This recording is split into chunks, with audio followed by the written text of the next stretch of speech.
Et salut à tous. Ça fait un moment que j'ai pas fait de vidéo. C'est la première en 2025 je crois. Et c'est l'occasion de refaire un peu le point sur les évolutions de ces derniers temps au jardin et ailleurs sur mon projet. Donc comme j'ai souvent fait, on va démarrer tout en haut du jardin et puis on va descendre petit à petit voir comment les choses ont évolué avec le temps. Donc ici le potager ça a pas mal bougé les derniers temps.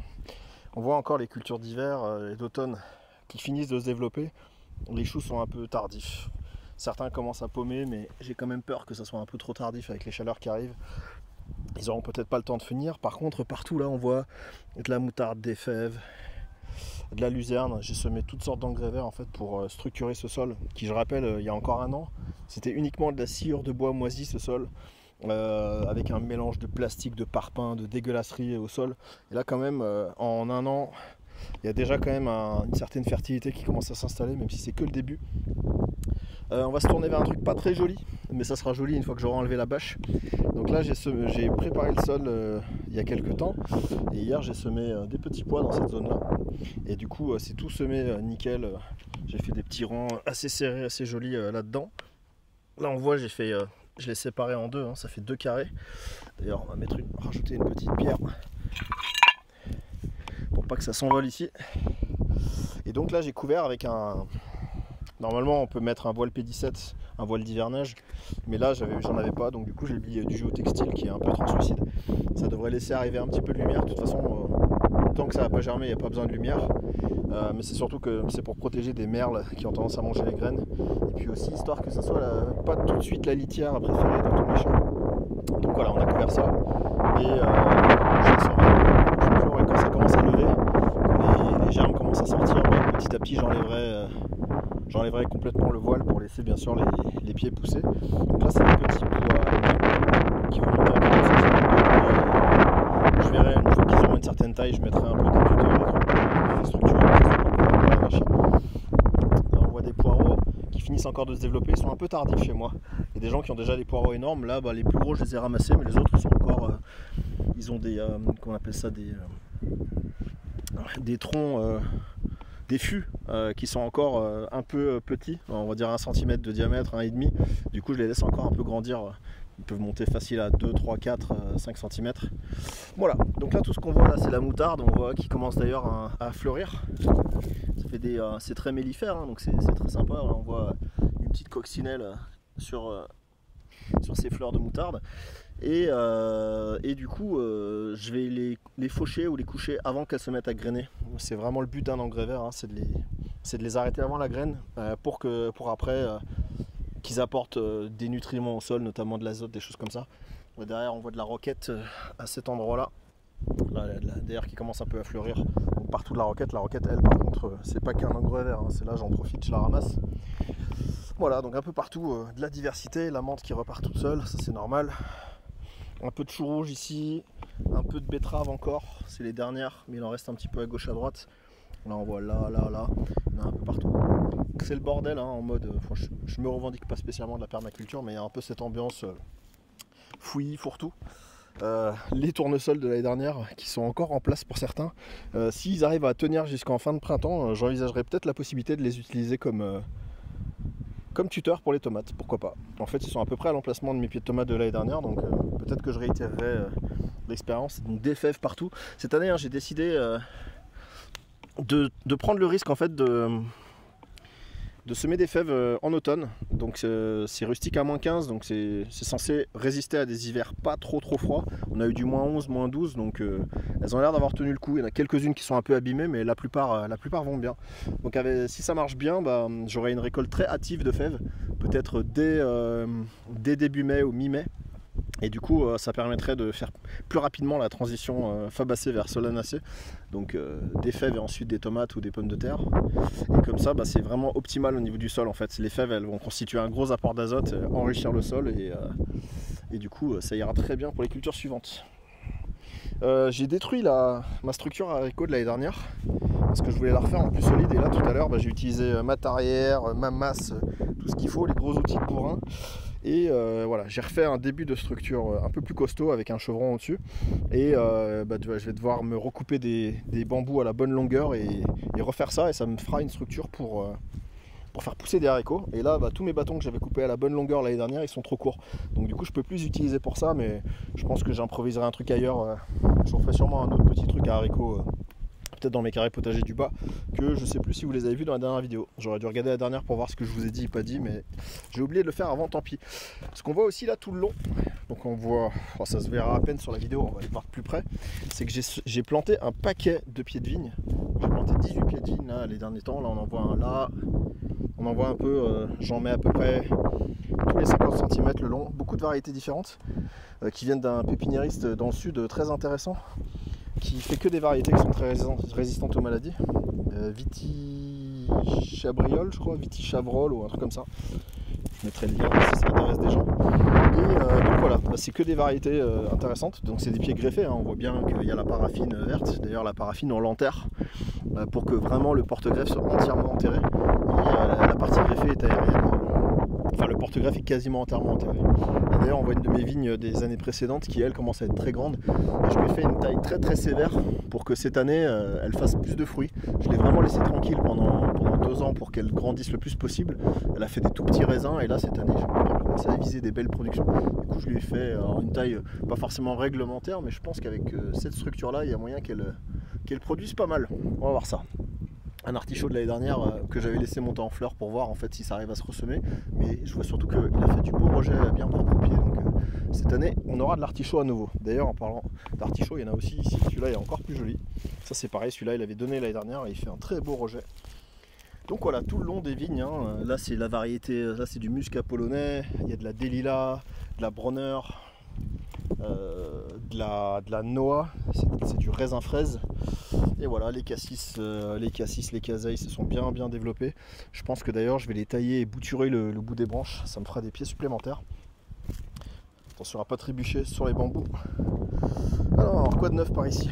Je vais essayer d'aller vite, sinon la vidéo elle va durer 10 plombes. Donc des rejets d'artichauts de mon voisin que j'ai récupéré, que j'ai mis en pot. Alors, il y en a quelques-uns que j'ai mis directement en terre. On va voir si cela arrive à refaire des racines. Je les arroserai tout à l'heure, ils sont un peu secs. Ça je suis vraiment content, c'est une récup dans une poubelle de comment ça s'appelle, de groseillier à maquereau. Je pensais qu'il était mort et en fait il bourgeonne là. Donc du coup c'est bon, il est encore en vie. Et puis même au bout, ah ouais, même au bout il a refait des bourgeons, trop bien. Je pensais que les 3/4 de la plante étaient morte et qu'elle allait repartir du bas, mais non, le haut est encore en vie.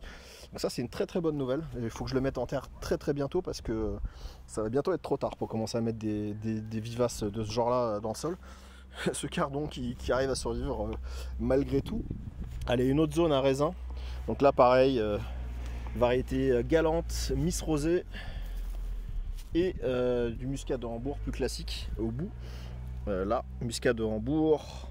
Les verts c'est des Miss Rosée, donc c'est du raisin rosé qui a l'air très prometteur. Et du galante, c'est du, je sais plus ce que c'est le galante, je crois que c'est du raisin blanc. Je vérifierai. Une petite zone full roquette là, donc la team roquette pour les amateurs. Voilà, quoi de neuf? Bon, alors les doucettes, hein, les mâches, cette année elles sont d'une abondance incroyable. J'arrête pas d'en ramasser, là vous voyez, ça c'est les zones que j'ai récoltées avant-hier. Mais ça continue à pousser, donc c'est bien, on en profite. C'est quand même bientôt la fin, donc il faut que je les récolte dès que possible. On voit d'ailleurs qu'il y a 2-3 blettes aussi qui ont repoussé à quelques endroits, donc c'est très bien. Elles sont un peu à contre-saison, c'est pas vraiment le moment où elles devraient le plus pousser, mais bon, pourquoi pas. On va laisser faire ça. Le bac à fraises et à oignons, ça se passe bien. Là j'ai plein de petits arbustes qui bourgeonnent, ça je crois que c'est un aronia. Non, c'est un sorbier, ça c'est un sorbier, l'aronia il est ailleurs. Voilà, donc les bacs potagers, hein, que vous avez déjà vu dans beaucoup d'autres vidéos, et ben pour l'instant ils sont très prometteurs pour ce printemps. Là on voit une zone avec de l'ail que j'ai semé en automne et il a réussi à bien survivre à l'hiver. L'ail c'est très rustique, hein, ça craint peut-être le moins 18, moins 20, ce qui peut arriver de temps en temps ici, mais c'est quand même plutôt rare. En général les hivers c'est moins 10, ouais, c'est rarement en dessous de moins 12 ici maintenant.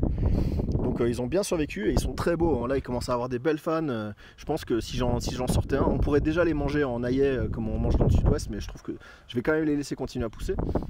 Et là, 2 zones, là et là, de fèves qui sont superbes. Allez, première photobombe de chat. Salut Dana. Ça va la belle minette? Bah oui, tu nous dis bonjour. Donc les fèves ici, ben voilà, elles sont super belles dans les bacs, elles sont vraiment trop bien développées. Donc j'espère une récolte courant mai. Là c'est les échalotes, elles sont très belles aussi. On voit qu'elles se sont bien démultipliées. Les échalotes c'est rigolo, hein, c'est une Aliacée qui structurellement est proche des oignons, enfin c'est tubulaire au niveau des fans et tout ça, mais elle fait comme l'ail en fait, elle clone son bulbe sous terre. Au lieu de faire des... je sais même pas comment... Si, ça fait aussi des boules avec des graines au bout. Mais les échalotes, c'est vraiment réputé comme une des cultures les plus faciles à faire. Donc, tu mets tes bulbes d'échalotes à n'importe quel niveau de maturité. Moi, j'ai mis des échalotes du commerce chopées à Lidl ou je sais pas où. Et ils ont trop bien poussé. Donc là, c'est magnifique. Je vais probablement bientôt pouvoir commencer à récolter quelques-unes. Donc là, les cardons qui prennent plein de place. Je pense qu'il va falloir que j'en supprime un peu parce qu'il me bouffe une place trop importante dans le bac. On va voir ça, les poireaux, avec quelques oignons rouges d'ailleurs que j'avais oublié de récolter, que j'ai déterré ailleurs et replanté ici. Bon, Dana elle veut des caresses. Tu veux faire ton intéressante.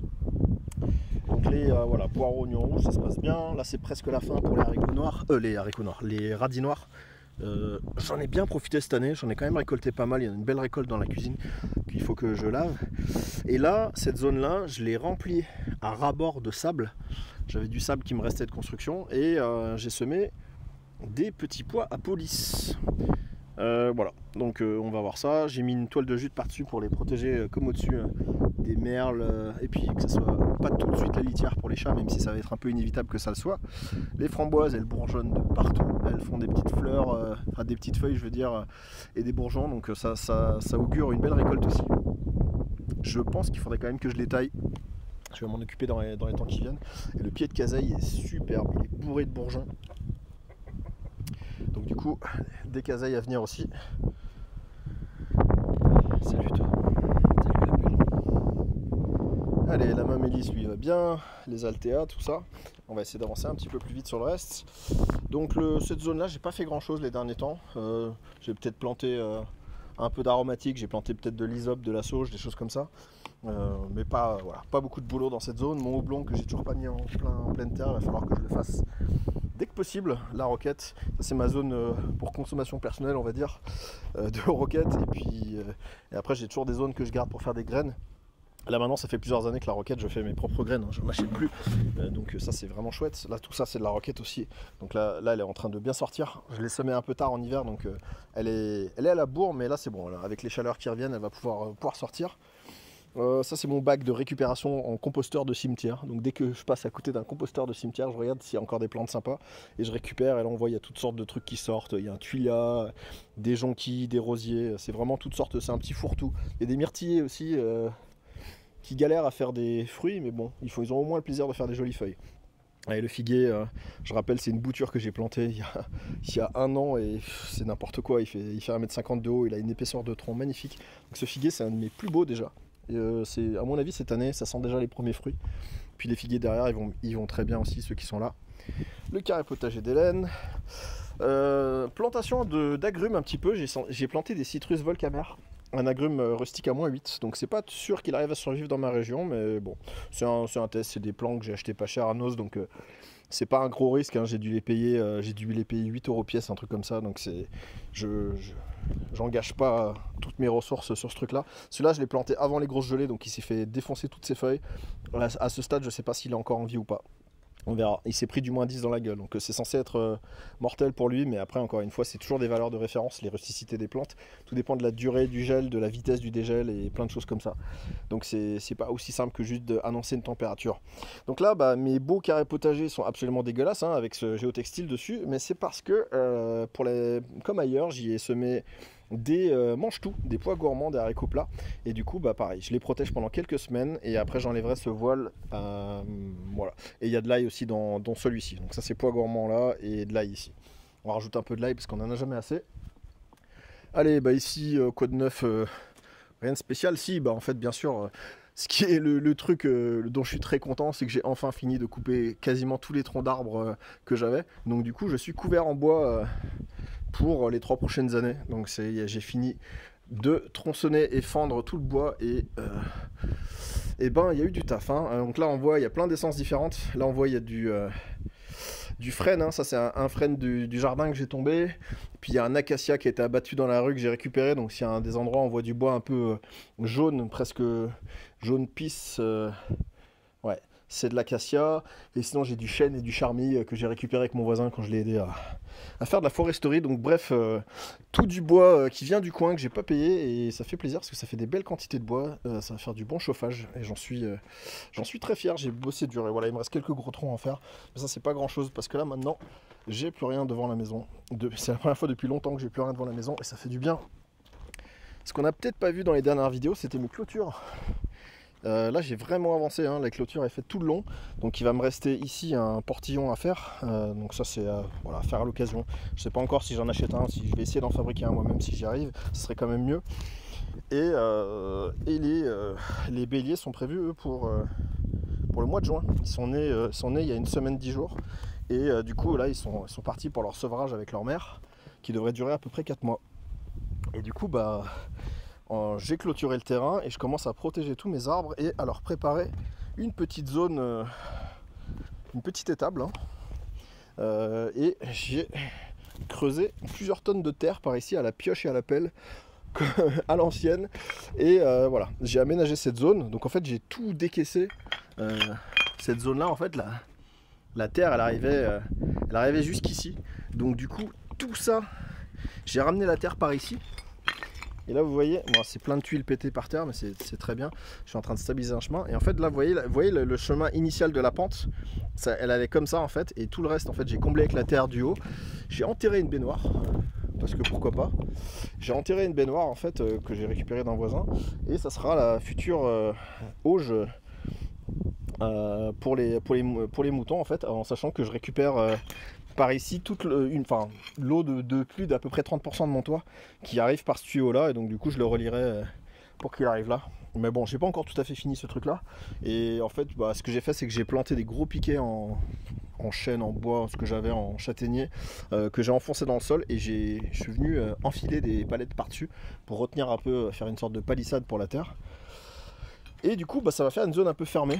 Je rajouterai sûrement une deuxième palette par dessus pour que ça soit un peu haut. Et puis ici pareil, je mettrai juste une petite porte à l'entrée. Je vais reculer un peu, on verra mieux. Voilà, là je ferai juste une petite porte d'entrée d'étable en fait. Je vais fermer toute cette zone là avec blinder ça avec des petits bouts de bois. Et ça fera une petite étable. Donc même si j'ai pas forcément très envie. Dana elle fait son intéressante. Ça va Minette? Tu te montres à la caméra un peu. Et voilà, donc même si j'ai pas envie de les enfermer pour les enfermer, hein, c'est juste si de temps en temps il y en a un qui est malade ou j'en sais rien, que j'ai besoin de garer une voiture en bas ou quelque chose, c'est quand même bien que j'ai la possibilité de les enfermer un peu, et puis ça sera leur zone où je leur mettrai de la nourriture d'appoint s'il y a besoin, si je les soignerai. Même si normalement de la nourriture, il ne devrait pas trop en manquer dans cette zone là. Par contre les béliers c'est réputé comme étant très amateurs d'écorce d'arbres. Du coup, puisque j'ai planté énormément d'arbres fruitiers dans cette zone là, je suis obligé un par un de les protéger, et ça m'a pris beaucoup de temps de faire ça. Du coup j'ai quasiment terminé, hein. J'ai fait la plupart des arbres. Donc le plus contraignant mine de rien c'est sur les petits. Donc je suis obligé de leur faire des trucs comme ça, carrément une petite structure avec du grillage. Dès que les arbres font une certaine taille, c'est un peu plus facile parce que j'ai juste à mettre du grillage tout simple autour. L'avantage sur les arbres, c'est que finalement esthétiquement c'est pas si horrible que ça, parce que de loin on les voit pas trop en fait, le grillage. Donc quand on regarde l'ensemble du jardin, moi j'avais peur que ça dénature beaucoup le jardin, et finalement pas tant que ça. Sinon voilà, quand on est proche des choses on voit les trucs, mais typiquement ce pommier là, quand il fera une certaine taille, je pourrais enlever le gros du grillage et les bouts de bois, et je mettrai juste un grillage sur le premier mètre de hauteur, et puis ça devrait pas craindre grand chose après. Là c'est ma zone, un petit carré potager que j'avais dans cette zone là, donc lui je l'ai carrément fermé avec des piquets en châtaignier. Par contre ça mériterait que le grillage je le mette un peu mieux. Là c'est un peu difficile à faire tout seul, donc j'ai un copain de passage. On fera ça ensemble. Donc là plusieurs pêchers que j'ai plantés dans cette zone, dans cette ancienne zone de compost, notamment compost de toilettes sèches. Donc c'est vraiment des zones très fertiles, très bon endroit pour planter des arbres. Et là vous voyez, j'ai quasiment terminé de protéger les arbres, il en reste un tout petit peu. Voilà, donc là les autres, oula,